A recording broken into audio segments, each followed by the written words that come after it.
नमस्कार, जोहार, स्वागत करता हूं आप सभी का आपके अपने YouTube चैनल आजाद जेपीएससी अकेडमी पर। इस वीडियो में मैं आप सभी को 11 जेपीएससी पीटी एग्जामिनेशन रिजल्ट का अपडेट क्या है वो बताऊंगा। साथ ही साथ जेएसएससी सीजीएल ज्वलंत एग्जामिनेशन, ज्वलंत मुद्दा कि इसका एग्जामिनेशन आखिर जून में होगा, नहीं होगा, कब होगा, और इसके साथ साथ पीजीटी एग्जामिनेशन का जो रिजल्ट जो कि आ चुका है, डॉक्यूमेंट वेरिफिकेशन हो चुका है, फाइनल रिजल्ट कब आएगा।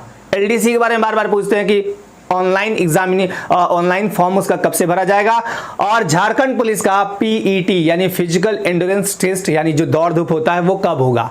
तमाम चीजों को वन बाय वन समझाऊंगा। जो आप पढ़ रहे हैं बिल्कुल सही पढ़ रहे हैं, नहीं होगी सीजीएल परीक्षा जून में, तो आखिर एग्जामिनेशन कब, इसके कारण भी हैं बताऊंगा। जेपीएससी का जो रिजल्ट का अपडेट है वो बताऊंगा। आचार संहिता का एग्जामिनेशन पर, नोटिफिकेशन पर, या फिर जो रिजल्ट है उसमें क्या प्रभाव पड़ता है वो भी दिखाऊंगा। तो वन बाय वन टीचर का, सहायक आचार्य का भी अपडेट आपको दे जाऊंगा, एग्जामिनेशन का क्या है। तो सबसे पहले कि सीजीएल एग्जामिनेशन 2024 क्या परीक्षा जून में होगी।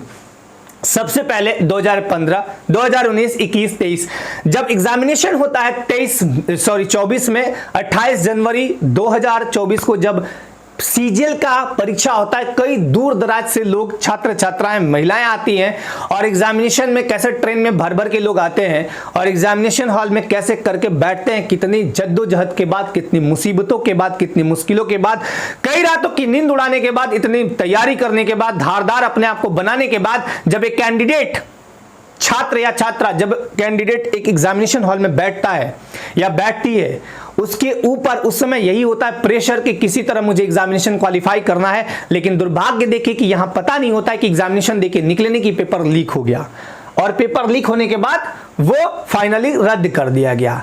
अब यहां सवाल यह उठता है कि अगला बार जब एग्जामिनेशन हो, कहते हैं ना कि दूध का जला मट्ठा भी लोग फूक फूक के पीते हैं, तो जब अगला एग्जामिनेशन हो तो आप चाहते हैं कि ऐसा हो? अगर हां तो अपना कमेंट में प्रतिक्रिया जरूर दीजिएगा। मैं आप ही से पूछता हूं कि क्या जून में इतनी हड़बड़ी में एग्जामिनेशन कराना क्या न्यायोचित है? आप कैंडिडेट हैं, आज कैंडिडेट हैं, कल के भावी ऑफिसर्स हैं, क्योंकि आप ही में से 2025 लोगों का चयन होना है और सीजीएल जैसे एग्जामिनेशन को क्रैक करने के बाद आप पदाधिकारी कहलाएंगे। तो आप ही से मैं पूछता हूं कि क्या परीक्षा जून में, जबकि आप सभी को पता है कि अभी आदर्श आचार चुनाव संहिता लगा हुआ है, इसके बाद आपका वोटिंग होगा, वोटिंग होने के बाद 2 जून को फाइनली रिजल्ट आने हैं, रिजल्ट के ठीक बाद जून में ही एग्जामिनेशन कराना, इतने भागदौड़ के बाद, क्योंकि सारे कर्मी थके होते हैं। एग्जाम, चुनाव का पर्व एक महापर्व की तरह होता है, क्योंकि इसमें एक यही अधिकार हमें देता है भारतीय संविधान, एक ही तो अधिकार दिया है, चुनाव का अधिकार, वोट डालने का अधिकार। जहां अमीर और गरीब कोई अलग अलग नहीं होते हैं, उनके बीच कोई खाई नहीं होता है। बाकी जगहों पे देख लीजिए, रेलवे स्टेशनों पे जाके देखिए तो AC bogie, second class, third class, first class, उसमें भी वीआईपीज आते हैं, उसके बाद जनरल बोगी, स्लीपर बोगी, वहां डिफरेंट डिफरेंट कैटेगरी के लोग हैं। लेकिन यहां चुनाव का पर्व, जब इलेक्शन होते हैं, चुनाव होते हैं, तो वहां सभी वोटर्स सिर्फ भारत के नागरिक माने जाते हैं, वहां एक होते हैं। तो ऐसे सारे कर्मी तो चुनाव में लगे होंगे, उसके बाद जब वो फ्री होंगे उसके तुरंत बाद एग्जामिनेशन होना। और इसके अतिरिक्त आपको 2-3 चीजें बताता हूं। 28 जनवरी को जब एग्जामिनेशन हुआ, संपन्न हुआ, पेपर लीक हुआ, उसमें क्या कार्रवाई हुआ, उसके अतिरिक्त परीक्षा लेने वाली एजेंसी अगली बार आए तो इतनी ईमानदार आए कि बहुत शानदार तरीके से एग्जामिनेशन हो। कहते हैं ना कि पेपर लीक तो दूर, पेपर को कोई छू ना पाए, ऐसी एजेंसी जब तक नहीं आएगी ये सीजीएल एग्जामिनेशन का होना कोई मायने नहीं रखता है, क्योंकि फिर वही होगा। इसलिए मैं आपसे पूछता हूं कि एग्जामिनेशन का फेयर होना चाहिए या नहीं होना चाहिए। एग्जामिनेशन फेयर हो, सही कैंडिडेट बैठे, एक पदाधिकारी बने, तभी तो प्रगति होगा। क्वेश्चन पेपर का लेवल सीजीएल जैसा हो, कोई ये इतना गिरा हुआ नहीं, इतना लेवल नीचे नहीं कि चपरासी का भी एग्जामिनेशन, वो भी उससे हार्ड ही होता है। परीक्षा लेने वाली एजेंसी बहुत ही स्पष्ट, पारदर्शी और ईमानदार हो, मतलब उससे कुछ हम डाटा मांगे, कुछ भी जैसे आयोग पूछती है, आयोग का काम, आयोग पूछा कि भाई हाँ आपने एग्जामिनेशन करा, इसमें क्या है, तुरंत वो पारदर्शी हो के सब कुछ बताए। तो ऐसा एजेंसी हो। आप किस बात से सहमत है ये मैं आप पे छोड़ता हूं, लेकिन मैं आपको बताता हूं अपडेट कि जेएसएससी सीजीएल का एग्जामिनेशन इतनी हड़बड़ी में कराना क्या ये न्यायोचित है, ये तो मैं आप पे छोड़ता हूं। जून में एग्जामिनेशन ना होने के कुछ कारण हैं। सबसे पहला कारण तो ये कि अभी एजेंसी सही ढंग से आ जाए, उसके बाद उसका एक ट्रायल हो, उसके बाद हाँ भाई आपने कौन सा एक छोटा सा एग्जाम लेके ट्रायल कराया जाए, उसके बाद सब कुछ एकदम स्पष्ट क्लियर हो, फिर एग्जामिनेशन हो। एक बात मैंने पिछले वीडियो में भी कहा था कि एग्जामिनेशन में 2 एग्जामिनेशन हो, पीटी और मेंस। जल्दी कहते हैं ना कि जल्दी का काम शैतान का, तो पीटी मेंस होने से क्या होता है, अब कई बच्चे कमेंट करते हैं कि बहुत जगहों पे पीटी मेंस और फिर भी पेपर लीक हो जाता है। तो पेपर लीक वाला मुद्दा बहुत गंभीर है, इस पे सरकार को, आयोग को बहुत सीरियसली ध्यान देना चाहिए कि सही कैंडिडेट का ही हम चयन करें। सबसे इंपॉर्टेंट तो ये, तो आप सब पे मैं छोड़ता हूं कि क्या सीजीएल एग्जामिनेशन इतने जल्दी कराना सही है या नहीं, लेकिन मैं आपको बता देता हूं कि जून में एग्जामिनेशन जो कैंडिडेट तैयारी करते हैं, अपना तैयारी आपको करना है। सब जो समय देखे ना, समय का चक्र, जैसे घड़ी का काम चलते रहना है, ये वाला तो चलने वाला नहीं, गोल गोल तो चलते रहना। आपका काम क्या है, पढ़ते रहना, छोड़ना नहीं है। छोड़िएगा 10 तैयार हैं, आप छोड़िएगा 10 तैयार हैं आपके स्थान को लेने के लिए, इसलिए आप अपना प्रैक्टिस जारी रखिए। तो सीजीएल एग्जामिनेशन का हो गया। पीजीटी रिजल्ट आपको बता दूं, पीजीटी रिजल्ट फिलहाल नहीं आने वाला है, यह आएगा आपका आफ्टर जून, या जून मान सकते हैं आप, आफ्टर जून में नहीं लिखूंगा, बट ये है कि जून जुलाई, जून में जैसे ही इलेक्शन खत्म होगा उसके कुछ दिन बाद और जून से जुलाई के बीच आपका फाइनल रिजल्ट आ जाएगा। आप लोग ज्वाइन अपने अपने जिलों में कर लेंगे, टेंशन मत लीजिए, कुछ दिन बाद ज्वाइनिंग होगी। 11वीं जेपीएससी पीटी रिजल्ट। अब एक चीज और बताइए कि जैसा कि मैंने अभी आपको कहा था कि आदर्श आचार चुनाव संहिता को लेकर, तो उसको लेके एक मैं आपको यहाँ लेटर भी दिखा देता हूँ, हालांकि आपको पढ़ा नहीं जाएगा, उतना स्पष्ट नहीं है। क्या आदर्श आचार संहिता लागू होने के पश्चात आयोग द्वारा किसी प्रतियोगिता परीक्षा हेतु नया विज्ञापन प्रकाशित किया जा सकता है या नहीं?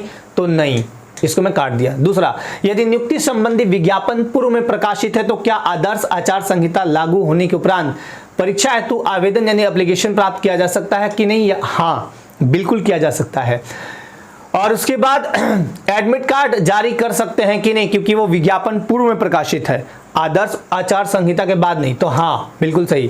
क्या जो पूर्व में विज्ञापन प्रकाशित है, जैसे कि मैं बात करूं पूर्व में प्रकाशित विज्ञापन जो भी है, जैसे कि सहायक आचार्य का पहले प्रकाशित था, बाद में इन्होंने रीओपन किया, वो तो पहले का था, रीओपन अलग चीज होता है, तो उसका हम एग्जामिनेशन ले सकते हैं कि नहीं? तो बिल्कुल ले सकते हैं, एग्जामिनेशन हम लेने में कहीं कोई दिक्कत नहीं करेंगे, हम एडमिट कार्ड ले सकते हैं, परीक्षा आयोजित कर सकते हैं। लेकिन ये चीजें कहना आसान है, अगर बड़ी संख्या में कैंडिडेट है ना, तो कर्मी भी सब जगह लगे हुए हैं, ऐसे में एग्जामिनेशन कराना थोड़ा चुनौती भरा कार्य होता है, लेकिन हम करा सकते हैं। ठीक है, क्या आयोग द्वारा पूर्व में परीक्षा आयोजित की जा चुकी है? तो क्या आदर्श आचार संहिता लागू होने के उपरांत सामान्य मेधा सूची यानी कॉमन मेरिट लिस्ट हम दे सकते हैं और प्रमाण पत्रों का जांच कार्यक्रम आयोजित कर सकते हैं या नहीं?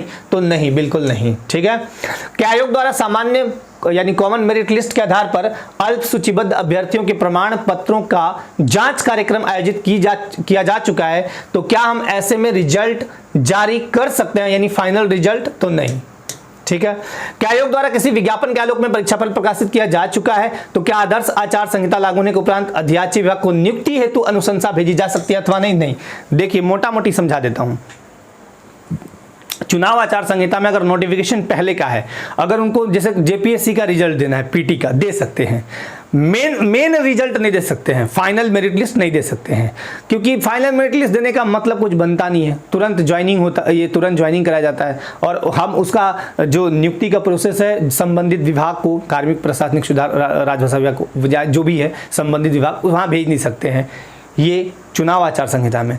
तो सबसे पहले मोटा मोटी कि हम जो पहले का नोटिफिकेशन है उसका हम एग्जामिनेशन कंडक्ट करा सकते हैं, उसका हम एडमिट कार्ड जारी कर सकते हैं, हम आवेदन ले सकते हैं, इतना काम कर सकते हैं, और जो पहले के रिजल्ट हैं वो हम दे सकते हैं, फाइनल रिजल्ट नहीं पीटी वगैरह का। जैसे कि आपको दिखाता हूं, जैसे कि कैसे दिया है इन्होंने।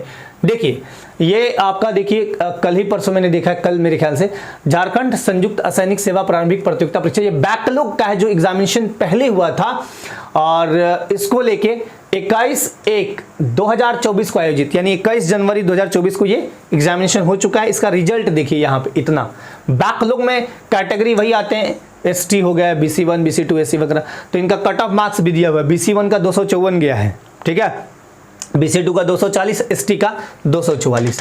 अब एक चीज और आपको बताता हूं, ये तो हो गया सहायक आचार्य का एग्जामिनेशन। तो 11वीं जेपीएससी का पीटी रिजल्ट जल्द ही आने की संभावना है, ठीक है, क्योंकि बैकलॉग का रिजल्ट आया है, इनका सब कुछ हो चुका है। 11वीं जेपीएससी पीटी का रिजल्ट 15 दिन के अनुमानतः 15 दिन के अंदर उम्मीद है आपको देखने को मिल जाएगा। सहायक आचार्य का एग्जामिनेशन, चूंकि इन्होंने देखिए क्या दे रखा है, एक बार दिखा देता हूं। यहां पे देखिए ये 10/4 को दिया हुआ है। इन्होंने एक नोटिफिकेशन दिया, आवश्यक सूचना संख्या 23, कि हम जो श्रुति लेखक हैं या स्क्राइब की सुविधा प्रदान कर रहे हैं। ये इतने कैंडिडेट हैं, 8 और 7 15 है ना, उसका ये एक फॉर्म दिया गया था। तो जब ऐसा आ जाए, कहने का मतलब श्रुति लेखक वगैरह का आता है, तो एग्जामिनेशन लेने को हम तैयार हैं। यानी जितने भी सहायक आचार्य वाले कैंडिडेट हैं, आप सब एग्जामिनेशन को लेके तैयार रहिए। हो सकता है कि एग्जामिनेशन जल्द ही आपको देखने को नोटिस मिल जाए। तो इसको लेके बिल्कुल अपनी तैयारी 1 to 5 6 to 8 वाले तैयार रहिएगा। एलडीसी का ऑनलाइन फॉर्म फिलहाल रीस्टार्ट नहीं होगा, इसमें अभी टाइम लगेगा। कितना टाइम लगेगा कह पाना थोड़ा मुश्किल है, बट जैसे ही इसको लेके कोई ऑथेंटिक अपडेट आएगा आपको अपडेट करूंगा, लेकिन इसको लेके अभी फिलहाल टाइम लगने वाला है। झारखंड पुलिस का पीटी एग्जामिनेशन यानी दौड़ धूप अभी नहीं होगा, ये आफ्टर इलेक्शन होगा, यानी आप जून बाद समझ सकते हैं, जून बाद। ठीक है, तो ये इंपॉर्टेंट जो अपडेट थे मैंने आपको दे दिया। और आपसे फिर से पूछता हूं कि सीजीएल जैसा एग्जामिनेशन जिसके थ्रू आप झारखंड का दूसरा सबसे इंपॉर्टेंट माने जाने वाला प्रशासनिक क्षेत्रों में, है ना, सबसे इंपॉर्टेंट, पहला तो जेपीएससी फिर जेएसएससी सीजीएल की बारी आती है। तो अगर आप पदाधिकारी बनने वाले हैं, 2025 लोगों की नौकरी होने वाली है उसमें, अगर ये एग्जामिनेशन फेयर तरीके से ना हो, बिल्कुल ऐसा एग्जामिनेशन जिसमें आपको लगे कि हाँ इस बार बहुत शानदार तरीके से हुआ, कहीं कोई वैसा बात नहीं हुआ, धांधली वाला बात या फिर पेपर लीक वाला बात या कोई और बात नहीं हो, तभी ये बहुत सही चीज है कि हाँ आपका सिलेक्शन सही तरीके से हुआ। जब तक ये नहीं होगा, एग्जामिनेशन का क्या मतलब है? आप खुद समझदार हैं, खुद सोचिएगा, अपनी प्रतिक्रिया आप खुद से बताइएगा। लेकिन मैं आपको एक बार आश्वस्त कर देता हूं कि जून में एग्जामिनेशन इतने जल्दी नहीं होगा। एजेंसी को भी अभी लाने हैं, एजेंसी को तैयार करने हैं, और मैं बोलता हूं कि एजेंसी इस बार आए तो बहुत ही शानदार आए, जो एग्जामिनेशन शानदार तरीके से कंडक्ट करा के झारखंड में आयोग के ऊपर या झारखंड के ऊपर जो एक धूमिल सा या यूं कहे कि पूरा धूल पड़ गया है, एक दाग पड़ गया है, उसको मिटा डाले और एग्जामिनेशन फेयर तरीके से कराए, ताकि हर एक कैंडिडेट के मन में हो, आयोग के प्रति एक भरोसा हो और एजेंसी के प्रति भी एक भरोसा आ सके। इस वीडियो में बस इतना ही। अपना ख्याल रखिएगा, स्वस्थ रहिएगा, मस्त रहिएगा, व्यस्त रहिएगा। आप सभी को बहुत बहुत धन्यवाद। सभी को जय हिंद।